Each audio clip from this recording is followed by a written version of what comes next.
2024년 GTPC 및 연수에 대한 안내를 시작하도록 하겠습니다. 먼저 GTPC에 대한 소개로 명칭, 연역, 목적, 방법 순으로 안내를 하겠습니다. 자, GTPC는 경기교원 프로그래밍 챌린지라는 이름으로 불리고 있고요. 영어로는 경기 티처스 프로그래밍 챌린지의 약자로 각 앞자리를 따서 GTPC라고 불리고 있습니다.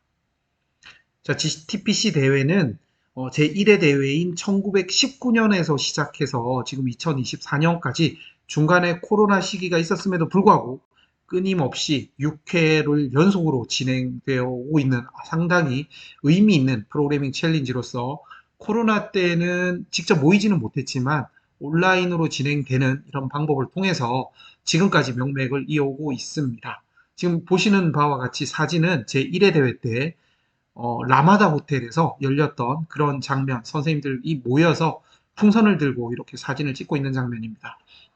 이 연수 및 챌린지를 참가를 하시면 이 풍선의 의미를 충분히 느낄 수 있으실 것입니다. 자, GTPC 공식 사이트를 안내 드리겠습니다. gtpc.kr에 접속하시면 다음 보시는 바와 같은 사이트로 접속이 되고요. 2019, 2020, 2021, 2022년도는 없고요. 2023년도까지 각 연수에 대한 연수가 아니었죠. 2023년도에는 연수와 함께 진행됐고요.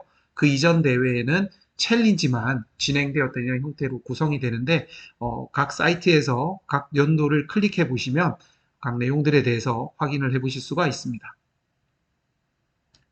자, 그럼 GTPC의 목적에 대해서 설명을 드리도록 하겠습니다. GTPC의 목적은 여기 쓰여 있는 것과 같이 문제 해결 프로그래밍 경험을 통한 미래의 핵심, 교사의 미래 핵심 역량을 강화한다. 그 다음에 두 번째는 컴퓨팅 사고력과 협력적 문제 해결력 신장을 위한 미래 교육 기반을 조성하는 것에 있습니다. 자, 이 두 가지 목적은요, 지금 현재 2022 개정 교육 과정에도 잘 나와 있듯이 소양, 디지털 마인드 소양과 인공지능, 이제 모든 교과에서 거의 활용하게 되는 인공지능과도 밀접한 관련이 있습니다. 그래서 이런 인공지능을 좀 더 깊이 있게 이해하고 좀 더 수업에 활용하기 위해서 꼭 필요한 역량인 프로그래밍 문제 해결력, 그 다음에 컴퓨팅 사고력을 혼자서 하는 것이 아니라 협력적으로 선생님들이 익힐 수 있게끔 이렇게 열려 있는 연수 및 챌린지가 바로 GTPC가 되겠습니다. 자, 제가 아까 혼자가 아니라고 안내를 드렸는데요. GTPC는 2명 또는 3인이 팀으로 참가를 하고요. 초등, 중등, 담당교 또는 담당 교과에 제한이 없습니다. 즉 정보교사뿐만 아니라 다른 모든 교과 선생님들께서도 2명 또는 3명이 팀으로 참가하면서 문제 해결 프로그래밍과 컴퓨팅 사고력을 향상시킬 수 있는 이런 기회의 장이 되는 것이 바로 GTPC가 되겠습니다. 자, GTPC가 진행되는 방법에 대해서 안내를 드리겠습니다. 먼저 GTPC는 여러 개의 문제로 구성이 되어 있습니다. 서버에서 문제를 읽고 그 문제를 해결하는 코드를 작성해서 서버에 제출해서 정답이냐 오답이냐 여부를 서버를 통해서 채점을 받는 형식으로 진행이 되는데요. 먼저 첫 번째로 문제가 어떻게 구성이 되는지에 대해서 설명을 드리도록 하겠습니다. 자, 먼저 한 문제에 대해서는 2개의 세트로 주어집니다. 만약에 햄버거 만들기라는 문제가 있었다. 이 문제를 B라고 한다면 왼쪽에 보시는 바와 같이 B0번 문제와 오른쪽에 보시는 바와 같이 B1번 문제로 구성이 되어 있습니다. 잘 보시면 2개의 문제의 문제 설명이 거의 동일한데요. 왼쪽의 문제는 문제를 해결하는 아이디어를 도출할 수 있는 기회를 주는 문제로서 문제를 읽고 문제를 분석한 후 문제 해결 방법에 대해서 고민할 수 있도록 구성이 되어 있습니다. 그래서 프로그래밍 언어에 대한 뭐라고 그래야 될까요? 해결에 대한 그 수준, 프로그래밍 언어에 대한 수준은 그냥 출력문만 작성할 수 있으면 해결할 수 있는 수준입니다. 자, 문제를 보시면 햄 23장과 치즈 20장을 사용하여 햄버거 패티를 만들 때 햄버거 패티를 최대 몇 개 만들 수 있을까? 이렇게 구체적으로 숫자가 주어지고 이걸 계산을 통해서 답을 찾으면 됩니다. 이때 손으로 계산을 해도 되고요. 계산기를 이용해도 됩니다. 그래서 답을 구한 후에 이 답을 프로그래밍 언어인 프린트문과 같이 출력문을 이용해서 출력만 하면 되는 문제가 바로 각 문제 세트의 0번 문제가 되겠습니다. 자, 그 다음에 1번 문제는요. 이 아까 23장과 20장이라고 되어 있던 것들이 N장과 M장으로 이렇게 일반화가 되면서 어떤 입력에 대해서도 원하는 출력을 만들 수 있도록 코드를 작성을 하셔야 됩니다. 자, 정리하면 0번 문제는 출력문만 활용할 수 있으면 충분히 해결할 수 있고요. 1번 문제는 이제 다양한 알고리즘 설계 방법들을 활용해서 난이도가 천차만별입니다. 간단한 if문으로만 해결되는 문제가 있는 반면 반복문, 재기함수와 같이 좀 어려운 내용을 알고리즘의 설계에 활용해야지 풀리는 문제들까지 매우 다양한 문제들이 준비되어 있습니다. 이걸 조금만 더 생각을 해보시면 프로그래밍을 처음 시작해서 출력문만 할 수 있더라도 두 문제 중 그 하위 문제 두 개 중에 한 개는 해결하실 수가 있다라는 의미가 되겠습니다. 따라서 프로그래밍을 처음 시작했더라도 누구나 도전할 수 있는 기회가 있는 챌린지다라고 이해를 하시면 되겠습니다.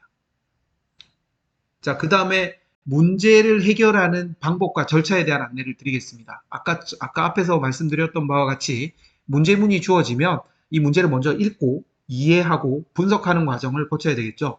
그 다음에 분석 결과를 이용해서 이 문제를 어떻게 해결할지에 대한 아이디어를 도출하고 이를 적용을 해야 됩니다. 제로번 문제까지는 이 적용까지만 하고 손으로 계산을 하거나 계산기로 계산을 해서 출력문을 이용해서 바로 문제를 해결하실 수가 있고요. 1번 문제 같은 경우에는 다양한 입력에 대해서 처리 가능한 알고리즘, 수학에서는 이런 거를 함수라고도 하죠. 입력에 대한 정확한 출력을 만들 수 있는 그런 프로그램을 설계를 해서 문제를 해결하는 이런 절차를 거치게 됩니다. 이 문제를 해결하는 아이디어를 도출하고 적용하는 이 단계에서 우리는 모든 문법들을, 프로그래밍 문법들을 이해할 수가 없고 외우고 있지 않기 때문에 실시간으로 인터넷 검색도 할 수 있습니다. 자, 예를 들어서 제가 파이썬의 반복문이 잘 기억나지 않는다 그러면은 인터넷 검색을 해서 반복문의 문법을 찾아서 활용할 수가 있다는 의미가 되겠습니다. 그 다음에 각종 도서 및 참고 자료를 자유롭게 활용 가능합니다. 문법뿐만 아니라 수학적인 이론이라든지 이런 것들이 필요하다 그러면은 얼마든지 준비되어 있는 책이나 자료를 활용할 수가 있다는 의미입니다. 물론 인터넷에서 검색도 할 수 있습니다. 다만 이 빨간색으로 적힌 것과 마찬가지로 요새 챗 GPT와 같은 대화형 인공지능, 생성형 인공지능이 워낙 발달해 있다 보니까 요새 문제를 거의 다 해결해 줍니다. 심지어는 수학 올림피아드 문제도 거의 대부분 해결한다는 정도로 지금 챗GPT가 발달해 있는데요. 그래서 가능하면 이런 대화형 인공지능 챗봇 서비스 사용은 지양해 주시기를 부탁을 드리겠습니다. 자, 방법을 정리를 해보도록 하겠습니다. 자, 이 챌린지는요, 2명 또는 3명이서 한 팀으로 참가를 한다는 게 매우 중요한 요소고요. 그리고 0번과 1번으로 구성된 두 개의 하위 문제를 한 세트로 해서 이러한 문제들을 주어진 시간 이내에 혼자서 하는 것이 아니라 팀별 협력을 통해서 해결해 나간다는 것이 매우 중요한 요소가 되겠습니다. 자, 다음으로 정답만 하면 되는 0번 문제. 이 문제가 사실은 가장 핵심입니다. 선생님들께서 누구나 도전하실 수 있는 문제고요. 입력에 따라서 정답을 출력해야 되는 1번 문제. 이거는 이제 프로그래밍에 조금 익숙해지셔서 좀 실력이 있으신 선생님들께서 또 즐길 수 있는 다양한 문항들이 준비되어 있습니다. 그래서 이 두 가지 형태의 초보자를 위한 문항, 실력 있는 고수분들을 위한 문항이 한꺼번에 준비되어 있으므로 모든 분들이 즐길 수 있는 챌린지다라는 그런 특징이 있습니다. 자, 다음으로 문제 해결하는 단계는 아까 설명드렸던 바와 같이 문제를 먼저 읽고 이해한 다음에 분석을 한 후 문제 해결 아이디어를 도출한다. 그 다음에 프로그램을 설계하고 이를 서버에 제출하면서 문제를 해결하는 결과를 검증받는 이런 절차로 진행이 됩니다. 지금 여기 아래에 보시는 이 표는 각 팀들이 문제를 제출해서 해결한 결과가 이렇게 스코어보드로 진행이 됩니다. 그래서 이 스코어보드를 보면 이거 상당히 좀 못 풀면 부끄러울 것 같다라고 생각을 하실 수가 있는데 여기 보시면 팀명만 나와 있지 선생님 성함이나 이런 소속이나 이런 것들은 전혀 공개되지가 않습니다. 보시면 아시겠지만 A0, B0, C0, D0, E0, F0 이렇게 제로번 문제들은 거의 대부분의 팀에서 해결하신 결과를 확인할 수가 있습니다. 이와 같이 거의 대부분의 선생님들은 적어도 절반가량의 문제는 해결하실 수가 있다라는 그런 결론을 얻으실 수가 있을 겁니다. 그래서 이게 스코어보드다라는 거를 이해를 하시고요.